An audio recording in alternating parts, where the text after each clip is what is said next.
আসসালামু আলাইকুম রহমতুল্লাহ। আজকে আমরা খুব ইন্টারেস্টিং দুইটা বিষয় নিয়ে আলোচনা করব। একটা হচ্ছে আমাদের কার্ডিয়াক আউটপুট, আর একটা হচ্ছে ভেনাস রিটার্ন। তো আমরা জানি আমাদের হিমোডাইনামিক্স যে পার্টটা আছে এখানে অনেকগুলো অংশ আছে।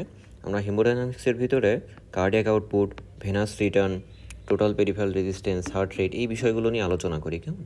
তো সবগুলো যদি একটা ভিডিওতে করতে চাই সেক্ষেত্রে অনেক বেশি লম্বা হবে এবং সময় লাগবে। এই কারণে আমি ভেঙে ভেঙে এই বিষয়গুলো নিয়ে বোঝানোর চেষ্টা করব। তো আজকের যে ভিডিওটা, এটাতে আমি শুধুমাত্র দুইটা জিনিস নিয়ে দেখাবো। একটা হচ্ছে কার্ডিয়াক আউটপুট, আর একটা হচ্ছে ভেনাস রিটার্ন। এই দুইটা বিষয় নিয়ে আমাদের একটা ক্লিয়ার একটা ডেমনস্ট্রেশন আমরা নেওয়ার চেষ্টা করব। তো প্রথমে আসি হচ্ছে আমাদের কার্ডিয়াক আউটপুট। কার্ডিয়াক আউটপুট হচ্ছে নামের ভিতরে আছে না, আউটপুট, এবং এই আউটপুটটা কিসের? হার্টের, তাই না? হার্টের আউটপুটই হচ্ছে কার্ডিয়াক আউটপুট। এখন হার্টের আউটপুট মানে কি? যে পরিমাণ ব্লাড আমাদের হার্ট থেকে বেরিয়ে আসে। এখন এই কার্ডিয়াক আউটপুট যে পরিমাণ ব্লাড আমাদের হার্ট থেকে বেরিয়ে আসে, তার মানে আমাদের পালমোনারি ট্রাঙ্ক অথবা আমরা যদি অ্যাওর্টার কথা চিন্তা করি সেখান থেকে বেরিয়ে যায়, এটাকে আমরা কার্ডিয়াক আউটপুট বলি, ঠিক আছে। কিন্তু এটা তো একটা ইউনিট টাইমে বেরোতে হবে, তাই না? এই ইউনিট টাইমটাকে আমরা হচ্ছে মিনিট ধরি। সুতরাং এই মিনিটকে ইউনিট ধরে যদি আমরা কার্ডিয়াক আউটপুটের একটা ডেফিনেশন দাঁড় করাই, তাহলে এটাকে এমন বলা যায়: the amount of blood that is ejected by each ventricle per minute is called cardiac output. ঠিক আছে? তাহলে কার্ডিয়াক আউটপুট কি? মানে প্রতি মিনিটে প্রত্যেকটা ভেন্ট্রিকল যতটুকু ব্লাড সে ইজেক্ট করে দেয়।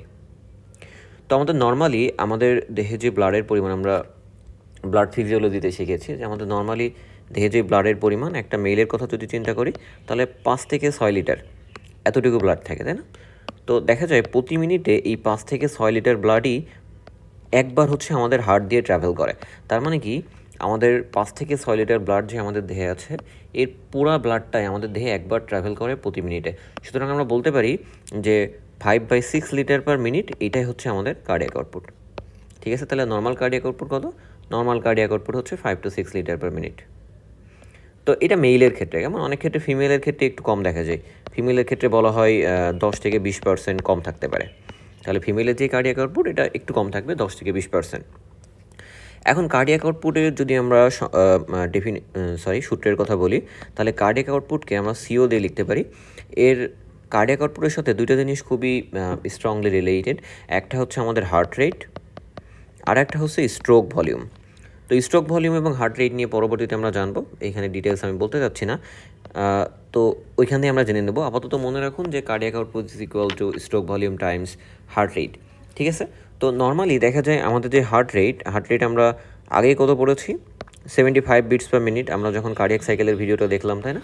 ওইখানে আমরা একটা normal cardiac heart rate 75 beats per minute ধরে নিয়েছিলাম। এবং আমাদের স্ট্রোক ভলিউম যেটা, সেটা পরে আমরা পড়বো। এটার পরিমাণ হচ্ছে 2 ml। ঠিক আছে? 2 ml পার মিনিট, এতটুকু পরিমাণ আমাদের হচ্ছে একটা স্ট্রোক ভলিউম থাকে। এই দুইটা যদি গুণ করি তো মোটামুটি 5 লিটারের মতোই আসে। ঠিক আছে? 5 লিটারের মতো হচ্ছে আমাদের কার্ডিয়াক আউটপুট হয়। তাহলে কার্ডিয়াক আউটপুট জিনিসটা কি এবং এর সূত্রটা কি, এই দুটো জিনিস জানলে হবে, এবং নর্মাল লেভেল কত এতটুকু জানলেই চলবে। এখন আসুন, 5টা জিনিস আছে। এই 5টা জিনিস আমাদের কার্ডিয়াক আউটপুটকে রেগুলেট করে থাকে বা কন্ট্রোল করে থাকে। যেমনভাবে আমরা ব্লাড প্রেশার রেগুলেশনটাও পড়বো কিছুদিন পরে। তো এই যেই ফ্যাক্টরগুলো রেগুলেট করে আমাদের কার্ডিয়াক আউটপুটকে, তার ভিতরে প্রথম যে জিনিসটা সেটা হচ্ছে অটোনমিক সাপ্লাই। একটা হচ্ছে ভেনাস রিটার্ন নিয়ে আজকে আমরা জানবো। একটা হচ্ছে কতটা ফোর্সে আমাদের ভেন্ট্রিকল কন্ট্রাক্ট করছে সেটা। একটা হচ্ছে হার্ট রেট, একটা হচ্ছে পেরিফেরাল রেজিস্ট্যান্স। এই সবগুলো জিনিস আমাদের কাছে নতুন লাগতে পারে, কিন্তু আস্তে আস্তে আমরা শিখতে পারবো, কোনো সমস্যা নেই। তো একটা জিনিস তো আমরা শিখে ফেলেছি পূর্বের ভিডিওগুলো থেকেই, যে অটোনমিক সাপ্লাই কী থাকে হার্টের। কিছু থাকে আমাদের সিম্প্যাথেটিক সাপ্লাই, কিছু হচ্ছে প্যারাসিম্প্যাথেটিক সাপ্লাই। তো সিম্প্যাথেটিক সাপ্লাইটা কী করে? আমাদের ফোর্স অফ কন্ট্রাকশনকে বাড়ায়, তাই না? তাহলে ইনক্রিজ ফোর্স অফ কন্ট্রাকশন। আর মনে রাখবেন, ফোর্স অফ কন্ট্রাকশন যদি বাড়ে, ফোর্স অফ কন্ট্রাকশন বাড়লে আমাদের হচ্ছে স্ট্রোক ভলিউম বাড়ে। তাহলে স্ট্রোক ভলিউম বাড়বে। আর স্ট্রোক ভলিউমের ক্ষেত্রে দেখুন যে স্ট্রোক ভলিউম আমাদের কার্ডিয়াক আউটপুটের সাথে একটা সমানুপাতিক সম্পর্ক বা প্রপোর্শনেট। তাহলে স্ট্রোক ভলিউম যদি বাড়ে তাহলে কার্ডিয়াক আউটপুটও বাড়বে। সুতরাং আমাদের sympathetic supply force of contraction বাড়ানোর মাধ্যমে আমাদের হচ্ছে কার্ডিয়াক আউটপুট বাড়ায়। এখন যদি প্যারাসিম্প্যাথেটিকের কথা চিন্তা করি, তাহলে প্যারাসিম্প্যাথেটিক ঠিক উল্টা কাজ করে। এটা কি করে? ফোর্স অফ কন্ট্রাকশন হচ্ছে কমায়। তাহলে ফোর্স অফ কন্ট্রাকশন যদি কমাবে, তাহলে তার স্ট্রোক ভলিউম কীভাবে কমাবে? স্ট্রোক ভলিউম যদি কমায়, তাহলে আমরা জানি যে stroke volume is proportionate to cardiac output. তাহলে সেক্ষেত্রে আমাদের যে কার্ডিয়াক আউটপুট সেটা কমবে। তাহলে অটোনমিক সাপ্লাইয়ের এটাই হচ্ছে রিলেশন, যে যদি সিম্প্যাথেটিক সাপ্লাই হয় সেটা হচ্ছে আমাদের কার্ডিয়াক আউটপুটকে বাড়াবে, যদি প্যারাসিম্প্যাথেটিক স্টিমুলেশন হয় সেক্ষেত্রে আমাদের কার্ডিয়াক আউটপুটকে কমাবে। এখন আসুন ভেনাস রিটার্ন। ভেনাস রিটার্ন নিয়ে আজকে আমরা জানবো। আপাতত শুধু সংজ্ঞাটা বলে রাখি যাতে সমস্যা না হয়। আচ্ছা, ভেনাস রিটার্ন জিনিসটা কি?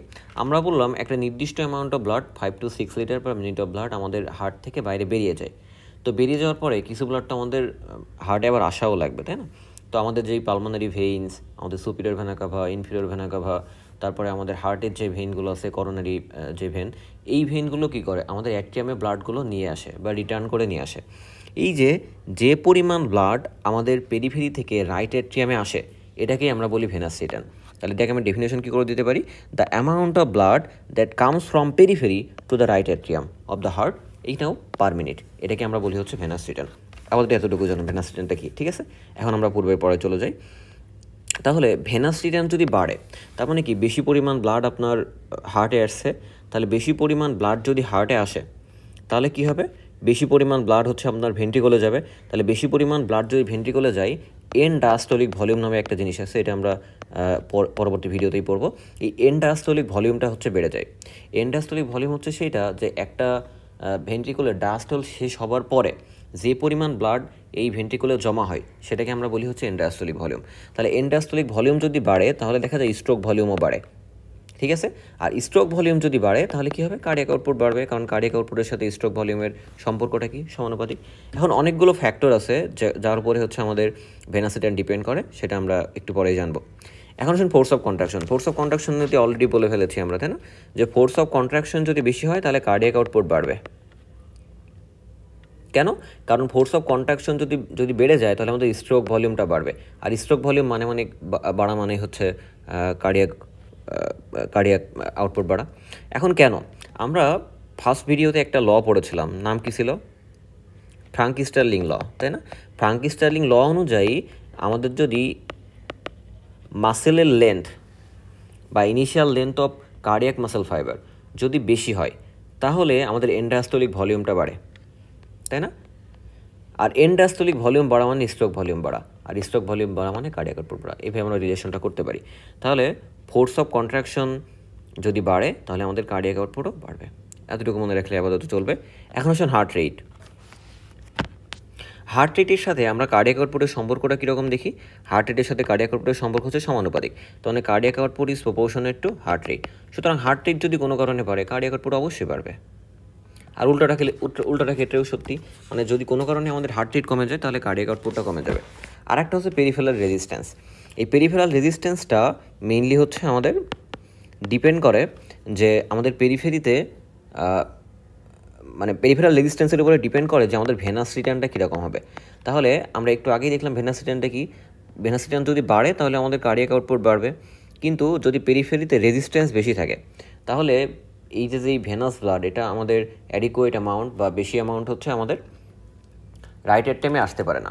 যদি রাইট অ্যাট্রিয়ামে বেশি পরিমাণে ব্লাড আসতে না পারে তাহলে সেই বেশি পরিমাণ ব্লাড সে হচ্ছে ভেন্ট্রিকুলে দিতে পারবে না। ভেন্ট্রিকুলে যদি বেশি পরিমাণ ব্লাড না দিতে পারে তাহলে এন্ডায়াস্টোলিক ভলিউমটা কমে যাবে, আর এন্ডায়াস্টোলিক ভলিউম যদি কমে যায় তাহলে কী হবে? স্ট্রোক ভলিউম কমবে। স্ট্রোক ভলিউম যদি কমে তাহলে আমাদের কার্ডিয়াক আউটপুট কমবে। তাহলে পেরিফেরাল রেজিস্ট্যান্স কী করে? মেইনলি ভেনাস রিটার্নটা কমায়। এই যে 5টা ফ্যাক্টরের কথা বললাম, তাহলে আমাদের autonomic nerve supply, venous return, force of contraction, heart rate, peripheral resistance, এইগুলো মেইনলি হচ্ছে আমাদের কার্ডিয়াক আউটপুটকে রেগুলেট করে। এখন একটা জিনিস মজার বিষয় আপনারা খেয়াল করেছেন কিনা, শুধুমাত্র পেরিফেরাল রেজিস্ট্যান্স বাদে বাকি সবগুলোর সাথেই কার্ডিয়াক আউটপুট হচ্ছে প্রপোর্শনেট। সবগুলো বাড়লেই কার্ডিয়াক আউটপুট বাড়বে, শুধুমাত্র পেরিফেরাল রেজিস্ট্যান্সে আছে যেটা উল্টা, এটা বাড়লে হচ্ছে কার্ডিয়াক আউটপুট কমবে। এখন কিছু ফ্যাক্টর আছে যেগুলো হচ্ছে আমাদের রেগুলেট করে না আমাদের কার্ডিয়াক আউটপুটকে, কিন্তু সেই ফ্যাক্টরগুলো আমাদের যে কার্ডিয়াক আউটপুট এটাকে ইনফ্লুয়েন্স করতে পারে। এরকম কিছু ফিজিওলজিক্যাল ফ্যাক্টর আছে এবং কিছু প্যাথোলজিক্যাল ফ্যাক্টর আছে, এগুলো বই থেকে পড়ে নিলেই ভালো হয়, তো আমি বলে দিচ্ছি। যেমন ফিজিওলজিক্যালের ভিতরে আমরা বলতে পারি এজ হচ্ছে একটা মানুষের বয়স যত বেশি হয়, বয়স যত বাড়তে থাকে, তার কার্ডিয়াক আউটপুটের পরিমাণ তত বাড়তে থাকে। তারপরে সেক্সের ক্ষেত্রে অলরেডি আমি বলে দিয়েছি যে ফিমেলের ক্ষেত্রে দেখা যায় কার্ডিয়াক আউটপুটটা 10 to 20% ক্ষেত্রে কম হতে পারে। আর একটা হচ্ছে সারফেস এরিয়া। কারোর যদি বডির সারফেস এরিয়া বেশি হয় তাহলে দেখা যায় তার কার্ডিয়াক আউটপুটও বেশি হয়। একটা হচ্ছে পোস্টারের ক্ষেত্রে কী হয়? চিন্তা করুন যে আপনি সিটিং পজিশনে আসেন বা লাইং পজিশনে আসেন, এই সিটিং পজিশন বা লাইং পজিশন থেকে হঠাৎ করে আপনি দাঁড়িয়ে পড়লেন বা ইরেক্ট পোস্টারে চলে আসলেন। তো ইরেক্ট পোস্টারে যদি কেউ আসে তাহলে কী হবে, আমাদের যে গ্র্যাভিটির কারণে ব্লাডগুলো নিচের দিকে চলে যাবে। তার মানে কি, গ্র্যাভিটির কারণে যদি ব্লাড নিচের দিকে চলে যায়, হার্ট তো উপরের দিকে থাকে, তাহলে ভেনাস রিটার্নটা কম হবে। ভেনাস রিটার্ন যদি কম হয় তাহলে এন্ডাস্টোলিক ভলিউমটা কম হবে। এন্ডাস্টোলিক ভলিউমটা যদি কম হয় তাহলে আমাদের কার্ডিয়াক আউটপুটটা কম হবে। সুতরাং পোস্টারের উপরেও কিন্তু নির্ভর করে যে কার্ডিয়াক আউটপুট কীরকম হবে। আরেকটা হচ্ছে এক্সারসাইজ। কেউ যদি এক্সারসাইজ করে তাহলে তার ক্ষেত্রে দেখা যায় যে কার্ডিয়াক আউটপুট বাড়তে থাকে। ইটিং, কেউ যদি খায়, সদ্য খাওয়া একজন ব্যক্তির যে কার্ডিয়াক আউটপুট আর অনেকক্ষণ না খাওয়া ব্যক্তির যে কার্ডিয়াক আউটপুট অবশ্যই অনেক ডিফারেন্স হবে। তারপর টেম্পারেচার বাড়লেও দেখা যায় কার্ডিয়াক আউটপুট বেড়ে যায়। প্রেগনেন্সিতে হচ্ছে কার্ডিয়াক আউটপুট বেড়ে যায়। স্লিপের সময় ইউজুয়ালি আমাদের কার্ডিয়াক আউটপুটের কোনো চেঞ্জ হয় না, তবে একটু কমতে পারে, কিন্তু নর্মালি কোনো চেঞ্জ হয় না। ঠিক আছে। আর আমরা ফুড ইনটেক করি যদি করি, ইমোশনে চলে যাই, এইসব ক্ষেত্রে দেখা যায় যে আমাদের কার্ডিয়াক আউটপুটটা বাড়তে থাকে। ঠিক আছে, তাহলে এগুলো ফিজিওলজিক্যাল ফ্যাক্টর। এখন কিছু প্যাথোলজিক্যাল ফ্যাক্টর আছে যেগুলো আমাদের কার্ডিয়াক আউটপুট বাড়াতেও পারে, কমাতেও পারে। বাড়ায় কোনগুলো? যেই প্যাথোলজিক্যাল ফ্যাক্টরগুলো হাইপার ডাইনামিক সার্কুলেশন করে। যেমন যদি থাইরয়েড হরমোন কোনো কারণে আমাদের দেহে বেড়ে যায়, সেটাকে আমরা কী বলি, হাইপার থাইরয়েডিজম, তাই না? তাহলে থাইরয়েড হরমোন যদি বেড়ে যায় সেটা হাইপার থাইরয়েডিজম বলি। এটা আমাদের হচ্ছে কার্ডিয়াক আউটপুট ইনক্রিজ করতে পারে। আমাদের অ্যানিমিয়া যদি হয়, আমরা ব্লাডের ভিতরে পড়েছি অ্যানিমিয়া, তাই না? এই অ্যানিমিয়া যদি হয় সেক্ষেত্রে হচ্ছে আমাদের কার্ডিয়াক আউটপুট বাড়তে পারে। যদি ফিভার হয়, জ্বরের সময় আমাদের কার্ডিয়াক আউটপুট বাড়ে। যদি হাইপোক্সিয়া নিয়ে আমরা রেসপিরেটরি ফিজিওলজিতে পড়বো, কোনো সমস্যা নেই। একটা যদি ভেন্ট্রিকুলার ফিব্রিলেশন বা অ্যাট্রিয়াল ফিব্রিলেশন, ফ্লাটার, এইগুলো হয়, এগুলোতেও দেখা যায় হচ্ছে আমাদের কার্ডিয়াক আউটপুটটা বাড়তে পারে। আরেকটা হচ্ছে এভি ফিস্টুলা, মানে আর্টারিওভেনাস ফিস্টুলা যদি হয় সেক্ষেত্রেও কার্ডিয়াক আউটপুটটা বাড়ায় দেয়। আবার এইগুলোর উল্টা যেই ফ্যাক্টরগুলো, তাহলে T3 T4 যদি কমে যায় তার মানে কি হাইপোথাইরয়েডিজম, সেক্ষেত্রে হতে পারে। আবার যদি ব্লাড ভলিউম কমে যায়, ব্লাড ভলিউম কখন কমে যায়? যদি হিমোরেজ হয়, হিমোরেজের সময় কার্ডিয়াক আউটপুট কমতে পারে, শকের সময় কার্ডিয়াক আউটপুট কমতে পারে। এবং কিছু অ্যারিথমিয়া আছে যেখানে হচ্ছে আমাদের কার্ডিয়াক আউটপুটটা মেইনলি কমে। তাহলে এই যেই ডিজিজগুলো আছে এখানে দেখা যায় হচ্ছে আমাদের কার্ডিয়াক আউটপুটটা বাড়া কমা হতে পারে। ঠিক আছে, এখন আসি যে আমরা কার্ডিয়াক আউটপুট কী করে মেজার করতে পারি। এটা খুবই ইন্টারেস্টিং একটা জিনিস যে আমাদের কার্ডিয়াক আউটপুট আসলে অনেকভাবে মেজার করা যায়। তো আমরা যদি একটি এক্সপেরিমেন্টাল অ্যানিম্যাল নিই, সেইখানে যেভাবে মেজার করি অবশ্যই সেটা লিভিং বডির সাথে সেরকম হবে না, তাই না? তো দেখা যায় যে আমরা যদি একটা এক্সপেরিমেন্টাল অ্যানিম্যাল নিই, তাহলে অ্যানিম্যালে আমরা কার্ডিয়াক আউটপুট মেজারটা করি মেইনলি হচ্ছে একটা ইলেকট্রোম্যাগনেটিক বা আল্ট্রাসোনোগ্রাফিক ফ্লো মিটার দিয়ে। ঠিক আছে, তাহলে অ্যানিম্যালে আমরা মেজার করতে পারি আল্ট্রাসোনোগ্রাফিক ফ্লো মিটার দিয়ে।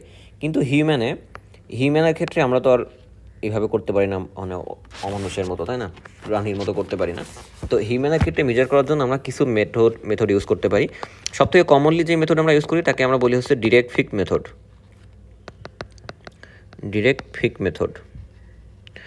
আরও আছে যেমন indicator dilution method,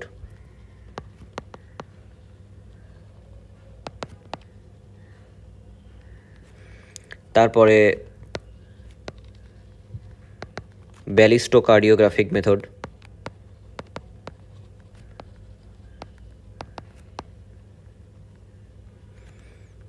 pulse pressure method,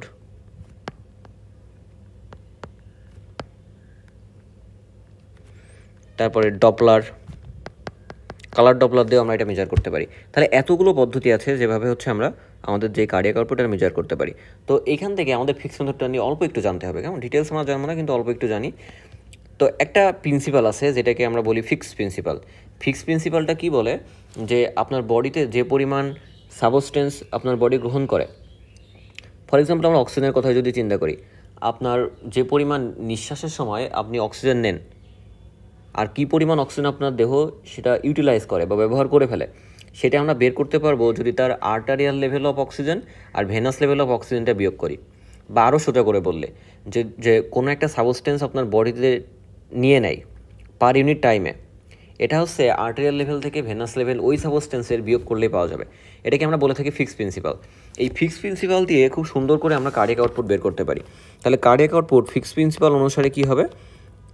oxygen consumption by body, এটা যদি আমরা মিলিলিটার পার মিনিট দিয়ে হিসাব করি এবং arterial level of that oxygen minus venous level of that oxygen করি, এই সূত্রটা দিয়ে আমরা খুব সুন্দর করে বের করে ফেলতে পারবো যে এখানে হচ্ছে আমাদের কার্ডিয়াক আউটপুট কত।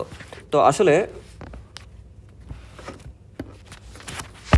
আমরা যদি চিন্তা করি যে আমাদের সিস্টেমিক আর্টেরিয়াল যে প্রেশার, এই আর্টেরিয়াল প্রেশারে আমাদের যেই ব্লাডের অক্সিজেনের পরিমাণ মোটামুটি সব জায়গায় সেম থাকে, এবং এটা যদি আমরা মেজার করি তো মোটামুটি 200 ml পার মিনিটের মতো হয়। তাহলে অক্সিজেন যে পরিমাণ আমাদের দেহে দিচ্ছি সেটা হচ্ছে 200 ml পার মিনিট। তো এটা যদি আমরা ভেনাস লেভেলটা দেখি, ভেনাস লেভেলটা মোটামুটি 160-এর মতো হয়, আর যেটা আর্টেরিয়াল লেভেলটা দেখা যায় মোটামুটি হচ্ছে আমাদের 200 ml মতো হয়। এখন যদি এটা দিয়েই আমরা মেজার করার চেষ্টা করি যে আমাদের তাহলে এই সূত্র অনুসারে কার্ডিয়াক আউটপুট কত হবে, তাহলে আমরা যে পরিমাণ অক্সিজেন দিয়েছিলাম তার পরিমাণ হচ্ছে 200, আমাদের আর্টেরিয়াল লেভেল হচ্ছে 200, ভেনাস লেভেল হচ্ছে 160, তার মানে 200/40, তাহলে কত হচ্ছে 5, এই 5 লিটারের মতো হচ্ছে, তাই না? এই 5 লিটার হচ্ছে আমাদের কার্ডিয়াক আউটপুট। এইভাবে খুব সুন্দর করে আমরা বের করে ফেলতে পারি। তাহলে আরেকবার বলি আমি যে ফিক্স মেথড এইটা বলে যে the amount of substance taken up by an organ or our body per unit time is equal to arterial level of the substance minus the venous level of the substance. এবং এই প্রিন্সিপালটা ব্যবহার করে আমরা cardiac আউটপুটটা measure করতে পারি যে কী পরিমাণ অক্সিজেন কনজাম্পশন আমাদের বডি করে। তো আমরা যদি 200 ml অক্সিজেন ব্যবহার করি আমাদের লাং দিয়ে, এই 200 ml ভিতরে দেখা যায় আমাদের অক্সিজেন কনজাম্পশনের পরে আমাদের যেই ভেনাস লেভেল অফ অক্সিজেন এটা দাঁড়ায় হচ্ছে 160, এবং আর্টেরিয়াল লেভেল অফ অক্সিজেন যেটা আমরা দিয়েছিলাম 200, এই দুটো বিয়োগ করে যদি আমরা এখন এই সূত্রে বসাই তাহলে দেখা যাবে প্রায় 5 লিটারের মতো হচ্ছে আমাদের কার্ডিয়াক আউটপুট। বোঝা গেছে? আমি আশা করি বোঝাতে পেরেছি। এখন আসুন, এখানে একটা ইন্টারেস্টিং বিষয় আছে এই কার্ডিয়াক আউটপুটের ভিতরে, সেটা হচ্ছে কার্ডিয়াক রিজার্ভ। কার্ডিয়াক রিজার্ভ জিনিসটা কি? কার্ডিয়াক রিজার্ভ হচ্ছে কার্ডিয়াক আউটপুটেরই একটা পার্ট। এটা হচ্ছে the maximum percentage of cardiac output that can increase above the normal level. মানে আপনার নর্মাল যে কার্ডিয়াক আউটপুট আছে এইটার থেকে ম্যাক্সিমাম যতটুকু পার্সেন্টেজ বাড়তে পারে সেটাকে আমরা বলি হচ্ছে কার্ডিয়াক রিজার্ভ। তো অ্যাডাল্টে দেখা যায় এই কার্ডিয়াক রিজার্ভের পরিমাণ 300 থেকে 400% মতো হয়ে থাকে। আর যারা অ্যাথলেটের ক্ষেত্রে একটু বেশি হয়, কারণ কি ওরা বডিকে এইভাবেই ট্রেন করে ফেলে, তো তাদের ক্ষেত্রে 500 থেকে 600%ও হতে পারে, এবং এটা ভালো। তার কার্ডিয়াক রিজার্ভ যত বাড়বে সেটা তো তত ভালো। কিন্তু দেখা যায় যাদের হার্ট ফেইলিওর হয়ে যায়, মানে হার্ট আর কাজ করতে পারে না, তাদের ক্ষেত্রে তো আর কার্ডিয়াক রিজার্ভ এরকম থাকে না, তাই না? এখন কথা হচ্ছে এই কার্ডিয়াক রিজার্ভের হচ্ছে ইম্পর্টেন্সটা কি? এই কার্ডিয়াক রিজার্ভ নিয়ে আমরা বিভিন্ন ধরনের রোগ ডায়াগনোসিস করতে পারি, যে যার কার্ডিয়াক রিজার্ভ যত ভালো তার হার্টের অবস্থা তত ভালো। তার মানে কি, সে adequate amount of blood pump করতে পারছে, তার কার্ডিয়াক আউটপুট ঠিক আছে, তার হার্টের যে পাম্পিং অ্যাক্টিভিটি সেটা ঠিক আছে। তো আরও যদি ইসকেমিক হার্ট ডিজিজ থাকে বা ভিটামিন ডেফিসিয়েন্সি থাকে বা মায়োকার্ডিয়াল ইনফাকশন হয় বা মায়োকার্ডিয়াল ডিমেজ হয় বা তার ভালভুলার কোনো ডিজিজ থাকে, এইগুলোতে দেখা যায় এই যেই কার্ডিয়াক রিজার্ভ, এই কার্ডিয়াক রিজার্ভ হচ্ছে কমে যায়। ঠিক আছে, গেল। এবার আমরা দ্বিতীয় যে টপিকটা আজকে আমরা শিখবো সেটা হচ্ছে ভেনাস রিটার্ন। ভেনাস রিটার্ন কি? ভেনাস রিটার্ন আমরা অলরেডি বলেছি, the amount of blood that comes from periphery to the right atrium per unit time is called হচ্ছে ভেনাস রিটার্ন। তো এই venous return is equal to cardiac output. কারণ কি, যে পরিমাণ ব্লাড আপনি শরীরে দিয়েছেন সেটাই তো ফিরে আসবে, নাকি বেশি আসবে? দেহে তো আর পানি উৎপন্ন হয় না, তাই না? যে বেশি আপনি 5 লিটার দিয়ে 10 লিটার পানি পেয়ে গেলেন, এটা তো হয় না। সুতরাং আপনি কার্ডিয়াক আউটপুট যেহেতু 5 লিটার দিয়েছিলেন, এই ভেনাস রিটার্নও আপনি 5 লিটারই পাবেন। তার মানে venous return is equal to cardiac output. ঠিক আছে, এখন এই ভেনাস রিটার্ন কিছু ফ্যাক্টর রেগুলেট করে, যেমন রাইট অ্যাট্রিয়াল প্রেশার। রাইট অ্যাট্রিয়ামে যদি প্রেশার বেশি হয় তাহলে সে সুপিরিয়র ভেনা কাভা আর ইনফিরিয়র ভেনা কাভার উপরে একটা অপোজিট একটা প্রেশার ক্রিয়েট করবে, তাই না? এই অপোজিট প্রেশার যদি ক্রিয়েট করে বা ব্যাকওয়ার্ড প্রেশার যদি ক্রিয়েট করে তাহলে ভেনাস রিটার্ন কী হবে? কমবে। ঠিক আছে, তাহলে রাইট অ্যাট্রিয়াল প্রেশার যদি বাড়ে ভেনাস রিটার্ন কমবে। আরেকটা হচ্ছে মিন আর্টেরিয়াল ফিলিং প্রেশার, বা এটাকে আমরা মিন সিস্টেমিক ফিলিং প্রেশারও বলি। এর মানে হচ্ছে আমাদের সিস্টেমিক ব্লাডের রাইট অ্যাট্রিয়ামের দিকে যে প্রেশারটা, এই প্রেশারটা যদি বেশি হয় তাহলে কি হবে? সিস্টেমিক সার্কুলেশনে প্রেশার বেশি, তাহলে বেশি প্রেশারের কারণে ব্লাডগুলো মানে প্রেশারাইজ করে এটা আমাদের সুপিরিয়র এবং ইনফিরিয়র ভেনা কাভাতে রাইট অ্যাট্রিয়ামে পৌঁছে দেবে। আর রাইট অ্যাট্রিয়ামে পৌঁছে দেওয়া মানে কি? এটা ভেনাস রিটার্ন, সুতরাং ভেনাস রিটার্ন বাড়বে। তাহলে মিন আর্টেরিয়াল বা মিন সিস্টেমিক ফিলিং প্রেশার যদি বেড়ে যায় তাহলে আমাদের ভেনাস রিটার্ন বাড়বে।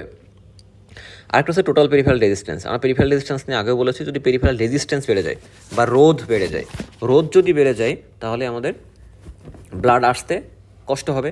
ব্লাড আসতে যদি কষ্ট হয় তাহলে কি হবে? আমাদের ভেনাস রিটার্ন কমবে। তাহলে টোটাল পেরিফেরাল রেজিস্ট্যান্স হচ্ছে ভেনাস রিটার্ন কমবে। আরেকটা হচ্ছে রেসপিরেশনের জিনিসটা হচ্ছে ইন্টারেস্টিং, কারণ এটা এক এক সময় এক এক রকম হয়। যদি ইন্সপিরেশনের কথা চিন্তা করি একরকম হয়, যদি এক্সপিরেশনের কথা চিন্তা করি তাহলে আরেক রকম হয়। দেখা যায় যখন ইন্সপিরেশন নিয়ে আমরা ইন্সপিরেশনের কথা যদি চিন্তা করি,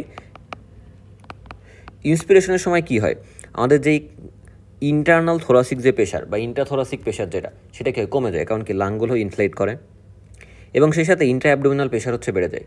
ইন্ট্রা অ্যাবডোমিনাল প্রেশার যদি বেড়ে যায়, আমাদের ভেনা ক্যাভাটা কোথায় থাকে, আমরা তো অ্যানাটমি পড়েছি অ্যাবডোমিনাল, তাই না, যে আমাদের ভেনা ক্যাভাটা থাকে হচ্ছে পেটের ভিতরে। তো এই পেটের ভিতরে যদি প্রেশার বেড়ে যায় তাহলে ভেনা ক্যাভার উপরে প্রেশার পড়বে, ভেনা ক্যাভার উপরে যদি প্রেশার পড়ে তাহলে ইনফিরিয়র ভেনা ক্যাভা থেকে ভেনাস্ট্যান্ড রাইট হার্টে কী হবে, বাড়বে। সুতরাং ইন্সপিরেশনে দেখা যায় আমাদের ভেনাস্ট্যান্ডটা বেড়ে যায়, ঠিক আছে। কিন্তু কাহিনী উল্টা হয় হচ্ছে আমাদের লেফট হার্টে। লেফট হার্টে কী হয়, সাইমালটেনিয়াসলি আমরা যদি লেফট হার্টের দিকে তাকাই তাহলে ওইখানে দেখা যাবে যে লেফট হার্টের যে লাং তো এখন এক্সপ্যান্ড করছে, তার মানে ক্যাপাসিয়াস হচ্ছে। সুতরাং যদি কোনো কিছু যাকে ক্যাপাসিটি বেশি থাকে তো ব্লাডগুলো তো এখানে অ্যাকুমুলেট হয়ে থাকবে আর ফিরে আসতে পারবে না। তো দেখা যায় রাইট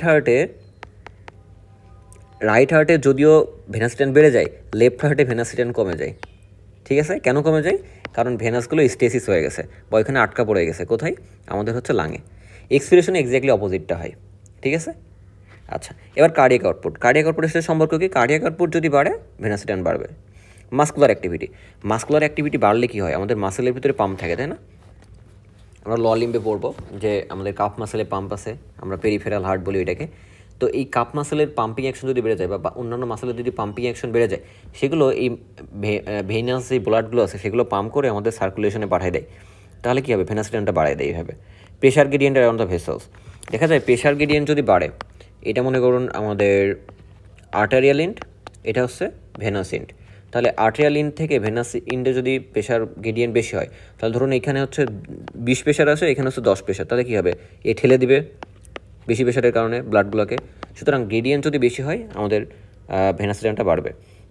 আরেকটা হচ্ছে গ্র্যাভিটির কারণে আমাদের মানে অ্যাবভ দ্য হার্টে যেই পার্টগুলো আছে, আমাদের হেড, নেক, এই এলাকাগুলো থেকে ভেনাসট্যান্ডটা হচ্ছে বাড়বে, কিন্তু বিলো দ্য লেভেলে কমবে, কারণ গ্র্যাভিটির কারণে নিচের ব্লাডগুলো তো আবার আসতে পারবে না, তাই না। তাহলে আমরা যদি ইরেক্ট পোস্টারে থাকি তাহলে গ্র্যাভিটির কারণে আমাদের আপার হাফ অফ দ্য বডি থেকে ভেনাসট্যান্ড বাড়বে, কিন্তু lower half of the body থেকে ভেনাসট্যান্ড কমবে। আর একটা হচ্ছে ভেনোমোটর টোন হচ্ছে আমাদের যেই ভেসো কনস্ট্রিকশন, এটা কীরকম হচ্ছে, যদি কনস্ট্রিকশন অফ দ্য ভেসেল খুব ভালো হয় তাহলে ব্লাডগুলো কী করবে, সে পাম্প করে উপরে পাঠিয়ে দিবে, তার মানে কি ভেনাসট্যান্ডটা বাড়বে। তাহলে এই যে ফ্যাক্টরগুলো বললাম এগুলো আমাদের ভেনাসট্যান্ডকে রেগুলেট করতে পারে। আমি আশা করি বোঝাতে পেরেছি। পরবর্তী ভিডিওতে অন্য কিছু নিয়ে আলোচনা করবো ইনশাআল্লাহ।